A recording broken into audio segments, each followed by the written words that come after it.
संपत्ति नहीं होती। तो जब हम सुनते हैं कि लूट हो रहा है, भ्रष्टाचार हो रहा है, फलाने ने हजारों करोड़ का घोटाला कर लिया, इसमें किसके हजारों करोड़ हैं? उनके तो नहीं है। लूट रहे हैं ना किसी से। किससे लूट रहे हैं? आपसे लूट। नौकरी में एक तो सुरक्षा मिलती थी नौकरी की, कोई ऐसे खदेड़ नहीं सकता था। दूसरा, 20 साल नौकरी करने के बाद एक अच्छा खासा पेंशन मिलता था।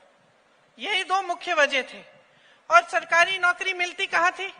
ऐसी संस्थानों में जहां पे, ऐसी कंपनियों में जो सरकार ने बनाई थी आपके लिए, रोजगार दिलवाने के लिए और देश को आगे।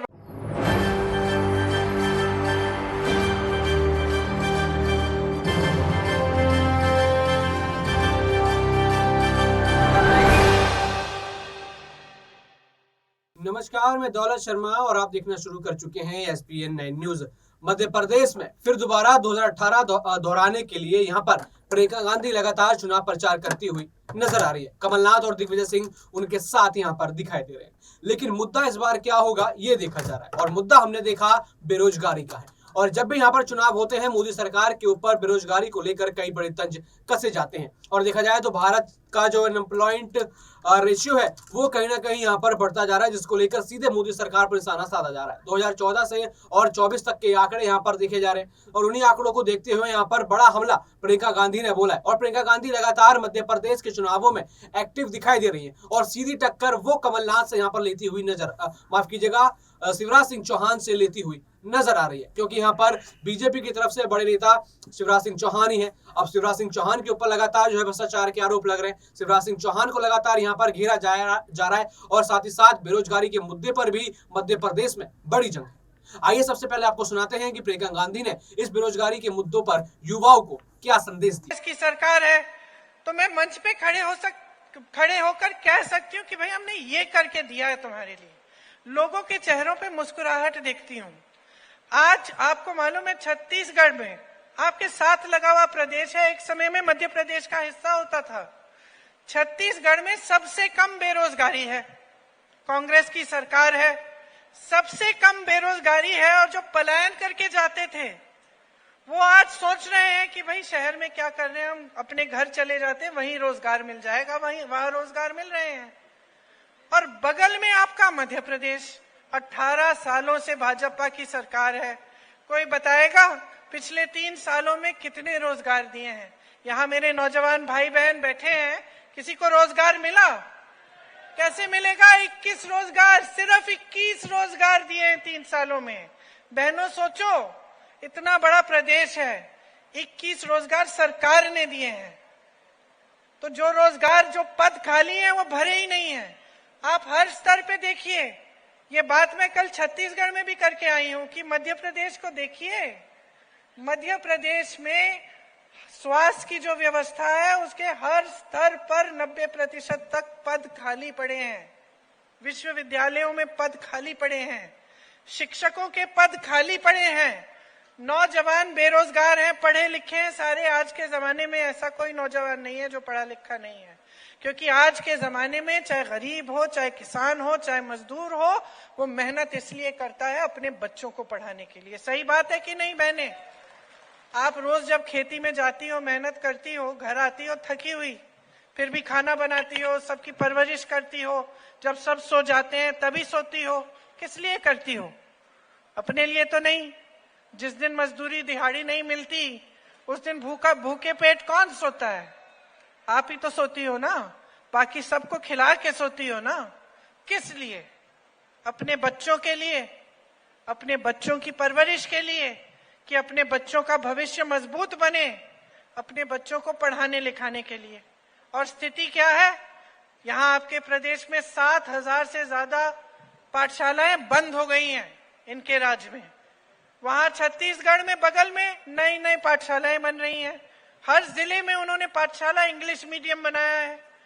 कह रहे हैं कि अगर सरकार वापस आएगी तो कांग्रेस पार्टी कह रही है कि जितनी भी सरकारी पाठशालाएं हैं उनको अपग्रेड किया जाएगा, इंग्लिश मीडियम बनाया जाएगा। बहुत बड़ी बात है। और यहाँ पाठशालाएं बंद हो रही हैं, वहां नए नए उद्योग बन रहे हैं, यहाँ उद्योग बंद हो रहे हैं। यहाँ पे बैकलॉग, भर्ती के बैकलॉग, यहाँ पे सब घोटाले पे घोटाले पे घोटाला हो रहा है। एक लंबी लिस्ट है। जब मेरे साथी हैं बोलते हैं हमेशा पढ़ लीजिए ये लिस्ट, इसमें 250 करोड़, 1300 करोड़, 300 करोड़।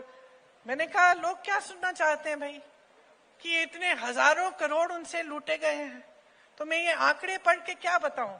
लोग तो जान रहे हैं ना, लूटे तो इन्हीं से है। संपत्ति तो आपकी ही है जो लूटी गई है। ये बात समझते हैं आप बहने, समझते हैं आप कि सरकार के पास कोई अपना पैसा नहीं होता। सरकार में जो संपत्ति होती है वो किसकी होती है बताइए, जोर से बोलिए। आपकी संपत्ति होती है, आपकी संपत्ति होती है, सरकार की संपत्ति नहीं होती। तो जब हम सुनते हैं कि लूट हो रहा है, भ्रष्टाचार हो रहा है, फलाने ने हजारों करोड़ का घोटाला कर लिया, इसमें किसके हजारों करोड़ हैं? उनके तो नहीं है। लूट रहे हैं ना किसी से। किससे लूट रहे हैं? आपसे लूट रहे हैं। और अगर सही तरह से सरकार की नीतियां होती है ना, तो वो पैसे आपके जेब में वापस डाले जाते हैं। कैसे? स्कीम्स बनाकर, किसानों की मदद करके, महिलाओं की मदद करके, मजदूरों की मदद करके, रोजगार दिलवा के, इसी तरह से पेंशन दे के, इसी तरह से तो आपके पैसे आपकी जेब में वापस आएंगे। लेकिन मध्य प्रदेश की सरकार क्या कर रही है? आपके जेब से निकाल रही है और लूट रही है, भ्रष्ट है, बड़े बड़े उद्योगपतियों को आपकी संपत्ति दे रही है। और ये मत समझिए कि सिर्फ मध्य प्रदेश की सरकार कर रही है। ये इनकी नीति है, ये भाजपा की नीति बन गई है। 10 सालों से मोदी जी की सरकार है।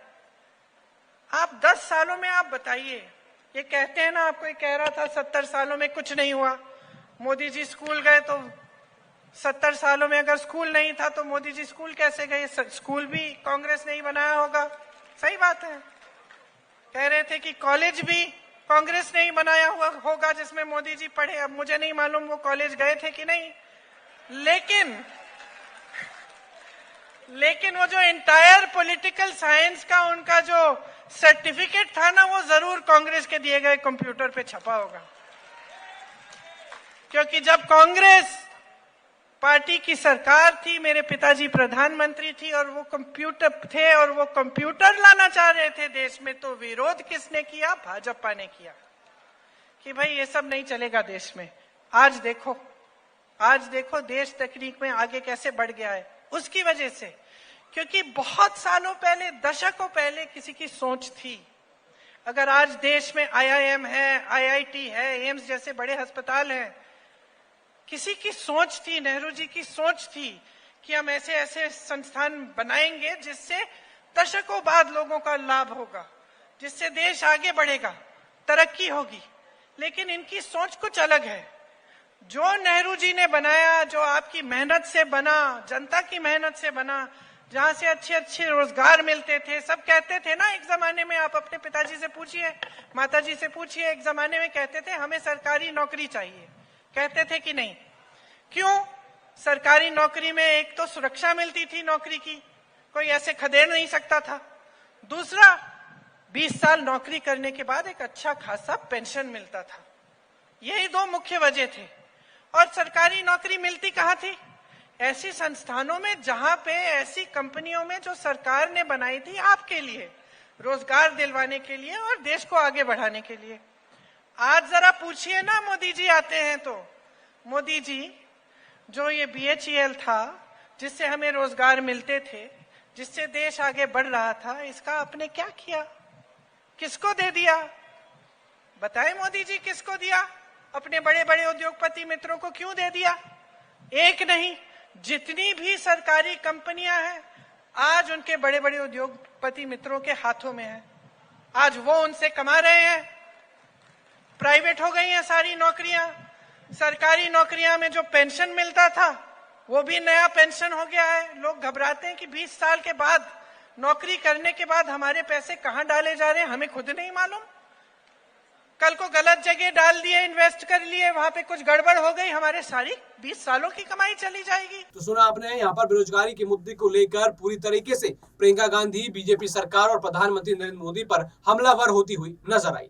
तो अब ये देखना होगा कि चुनावों में बेरोजगारी का मुद्दा कितना काम आएगा और किस तरीके से शिवराज सिंह के ऊपर करोड़ों के घोटाले के आरोप लगाए हैं वो किस तरीके से जनता के बीच उनकी छवि खराब करेंगे। वैसे तो यहाँ देखा जाए शिवराज मामा बड़े बड़े वादे कर रहे हैं, लाडली बहना योजना उन्होंने चलाई और जनता का प्रभाव उस पर पड़ा भी है। तो देखा जाए टक्कर कांटे की है, लेकिन जवाब 3 दिसंबर को मिलेगा जब चुनावों के नतीजे आएंगे।